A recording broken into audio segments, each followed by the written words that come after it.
আজকে আপুর hair cut করাতে গিয়ে ওর সাথে ঠিক এমনটা হবে কখনো ভাবতেই পারিনি। চলো বন্ধু তাহলে তোমাদের প্রথম থেকেই বলা শুরু করি।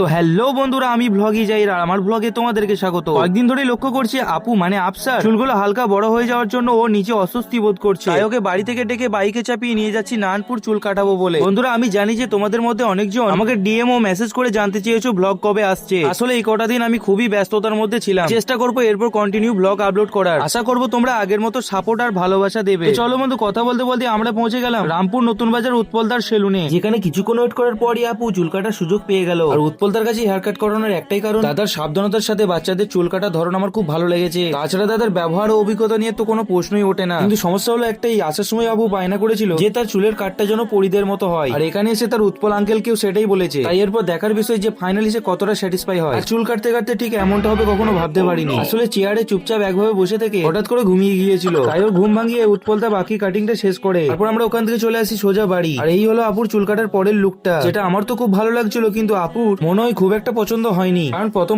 তো মুখ দেখাতেই লজ্জা করছিল। চলো বন্ধু, ব্লগটা এখানেই শেষ করছি, দেখা হচ্ছে অন্য একটি ব্লগে। আর হ্যাঁ, আপুর হেয়ার কাট কেমন লাগলো অবশ্যই কমেন্ট করতে ভুলবে না।